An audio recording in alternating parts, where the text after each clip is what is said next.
nurturing democratic values, establishing peace and stability, and achieving the kind of sustainable development that would be seen as equitable by all our peoples. Burma is a complex nation, as all of you know, and its complexities are compounded by the fact that people expect us to overcome all these challenges in as short a time as possible.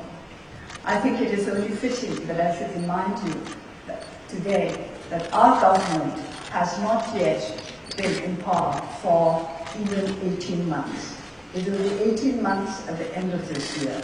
18 months is a very short time in which to expect us to meet and overcome all the challenges that we have been expected to do.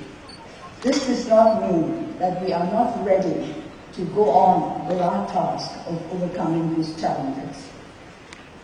Because I believe in the community of nations, I am prepared to share with all our friends who wish us well and who understand our problems and sympathize with us what we have been doing to democratic transition, peace and stability, and development.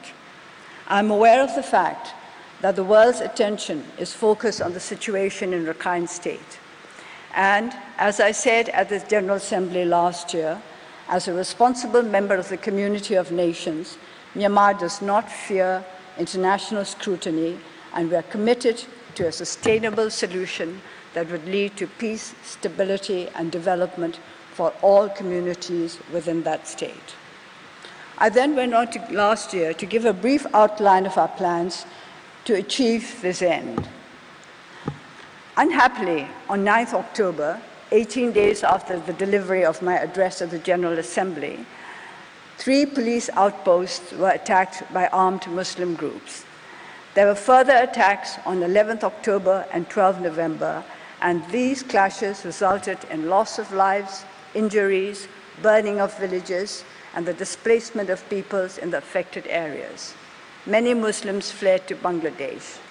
Since then, the government has been making every effort to restore peace and stability and to promote harmony between the Muslim and Rakhine communities.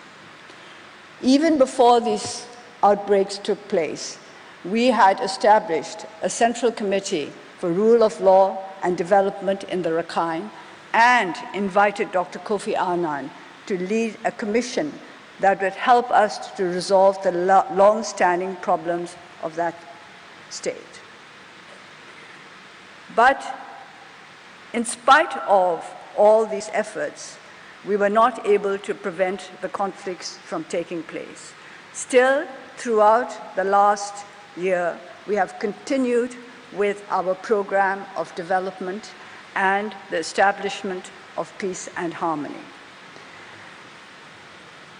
After several months of seemingly quiet and peace, on the 25th of August, 30 police outposts, as well as the regimental headquarters in Downdanza village, were attacked by armed groups.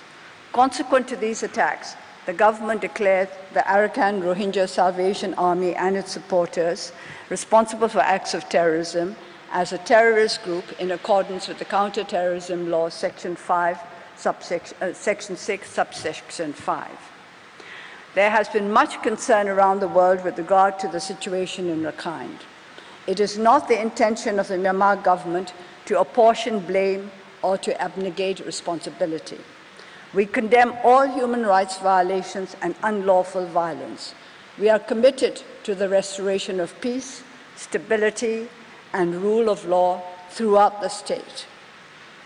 The security forces have been instructed to adhere strictly to the code of conduct in carrying out security operations, to exercise all due restraint, and to take full measures to avoid collateral damage and the harming of innocent civilians. Human rights violations and all other acts that impair stability and harmony and undermine the rule of law will be addressed in accordance with strict norms of justice. We feel deeply for the suffering of all the people who have been caught up in the conflict.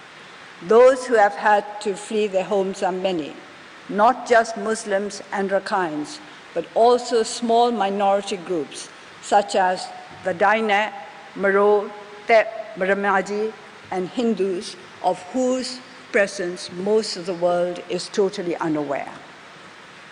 Humanitarian assistance was provided to displaced communities by a team led by the Minister of Social Welfare, Relief and Resettlement from 27th August onwards. Details of humanitarian programs, assistance programs will be made available to all our guests in due course. The final report of the Advisory Commission on Rakhine State, chaired by Dr. Kofi Annan, was made public on 25th August. In fact, the very day on which the last round of attacks took place.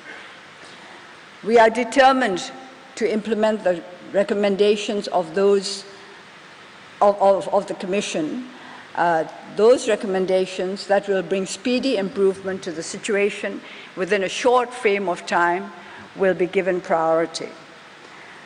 Other recommendations we will have to take time over, but every single recommendation that will benefit peace and harmony and development in the Rakhine State will be implemented within the shortest time possible. The government is working to restore the situation to normalcy. Since the 5th of September, there have been no armed clashes and there have been no clearance operations. Nevertheless, we are concerned to hear that numbers of Muslims are fleeing across the border to Bangladesh. We want to find out why this exodus is happening. We would like to talk to those who have fled as well as to those who have stayed. I think it is very little known that the great majority of Muslims in the Rakhine State have not joined the exodus. More than 50% of the villages of Muslims are intact. They are as they were before the attacks took place. And we would like to know why. This is what I think we have to work towards, not just looking at the problems, but also looking at those areas where there are no problems. Why have these problems been, why have we been able to avoid these problems?